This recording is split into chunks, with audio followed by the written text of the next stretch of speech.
Hey everyone, this is Ashley Nate coming back at ya, bringing back my live Talk Real Estate Tuesday series. It's been a hot minute since I've hopped on and done one of these, but life got a little crazy there, and I am coming back again and gonna start resuming my little videos for you guys to share relevant real estate information, knowledge, all the things with you guys. So good to be back. Always feel a little bit of pressure hitting that live button when I haven't done it in a while, but here I am. We're going for it. Sometimes you got to do things that feel a little intimidating, right? So anyways, for today, what I want to do is we are going to talk about just 6 tips, kind of actually, oh, did I put 6? You know what?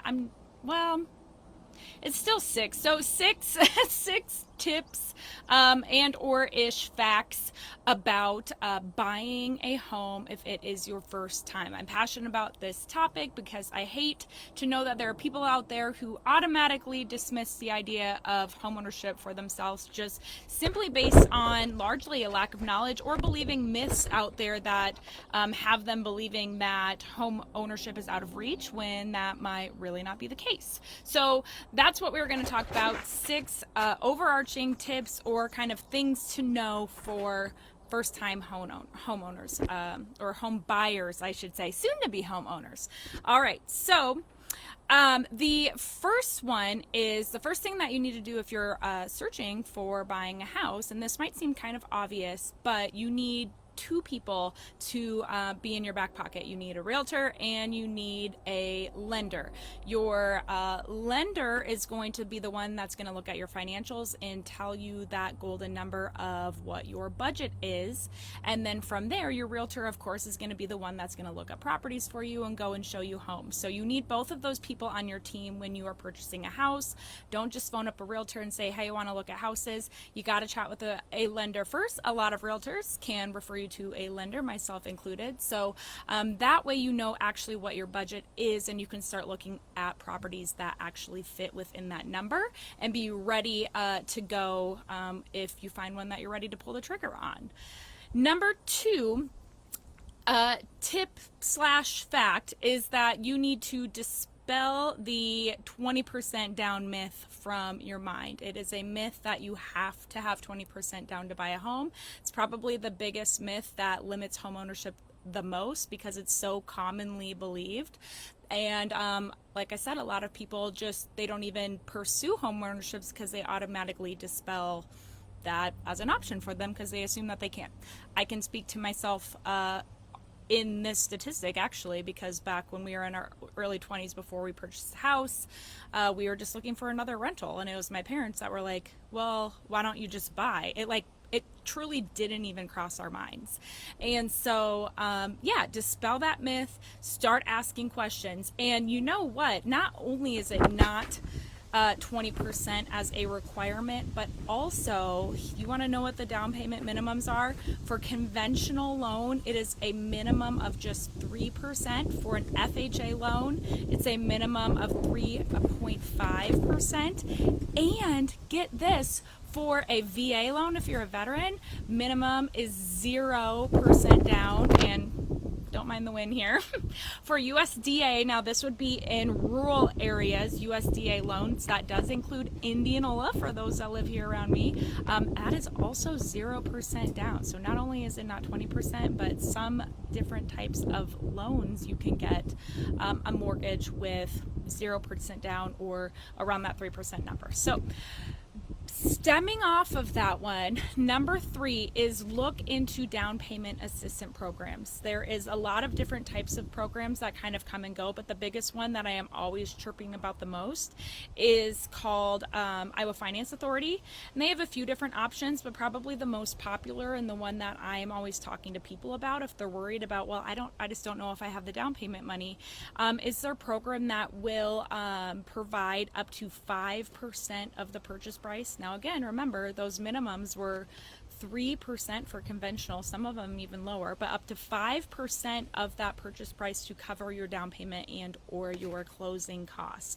So that is a great option. I have some videos on how that works, so I'm not going to dive into all the details of that here, but that's a great option. Sometimes Neighborhood Finance Corporation has options. They just had a huge 30% one for Polk County, or sorry, not 30%, $30,000 for Polk County. And there was another one that was $10,000 that was out recently. So long story short, they kind of come and go. That's another reason to have your realtor and lender who know about these things and can let you know about the programs. I have quite a handful of buyers that I have been marketing these programs to, because they're just so great for helping people get that home ownership goal. And I'm always so happy in those cases in particular, because oftentimes it's somebody who thought that they couldn't buy, and through learning about these, they learned that they could and made it happen, sometimes with like almost next to nothing at closing too. It's amazing. I love stories like that. That is where the fulfillment in this job comes from. So number 4 is do not fret about interest rates. I know that sounds crazy to say, but at the end of the day, you have to base your decision on your financial buying power. Don't try to time the market. What that means is you don't want to try to, oh, I'm going to wait and I'm going to buy in 5 months when interest rates are lower. I'm going to wait until prices come down, or I'm going to wait until the market does this or that, because you don't know if or when that's going to happen. And a lot of times these real estate indicators kind of move in a way that it can oftentimes end up being a wash. So for example, if you are waiting for interest rates to go down, well, when interest rates go down, it's highly likely that a lot of competition is going to come back, and more competition coming back could drive prices up. I would rather pay $250,000 for a house with a higher interest rate than pay $280,000 for the same house with a lower interest rate, because you can change your interest rate. You can refinance if rates do go down. You cannot change the price that you paid for the house. So don't fret about interest rates. My sons are over here bothering me. Stay in there, buddy. They just woke up from nap time. Anyways, don't fret about the rates. Focus on your buying power. Again, going back to talking with the lender, finding out what your buyer power is. Keep that in the forefront of your mind and try to tune out the rest. Because again, you can't really time or guesstimate what the market's going to do. So number 5 is do not shy away from condos and townhomes. So especially for a first-time buyer, rather than, hey, I'm going to go get a rental and I'm going to hang out in this rental for 5 years and save up to buy, rather than doing that, buy a lower price condo or townhome. It's low maintenance, it has amenities. Buy that in that under $200,000 range. You might be paying a similar mortgage payment to what you would be paying to rent anyways. Hang out there for like 5 years, 3 to 5 years, build up some equity in that, and then you have this big chunk of equity that then you can roll over into your next home. So again, I think condos and townhomes are a great way to start out. Why rent the condo and wait to buy in 5 years from now? Just buy the condo, build some equity, and then use that equity to buy your house in 5 years. So just kind of a different way to think of things. If you're able to buy, then and you're not, moving anytime soon, or, having some other reason why it wouldn't make sense to buy. But if you're staying in the same place for quite a while and you know that, and you're able financially to buy, then it just makes sense to buy and not rent. In many cases, I won't say every single time, but I will say in most cases it does, and I'd be happy to help you do that. And then number 6, this is just kind of a fun fact, but did you know that real estate has been voted the best long-term investment for 11 consecutive years, according to Gallup polls? So despite what you might be hearing in the headlines in the news and all the chirping about the housing market, this or that, the people have spoken, and at the end of the day, historically, real estate values have been proven time and time again that they appreciate over time. So where do you want to stick your money? In appreciating asset, right? So it's the best long-term investment out there, and yeah, so you should go buy a house.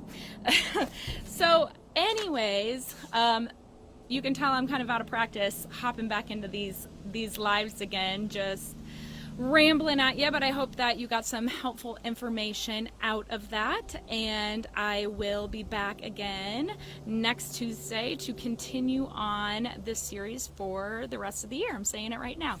All right, I hope you guys have a great rest of your week. See ya. Now this is the awkward part where I have to end Instagram and Facebook. Bye guys.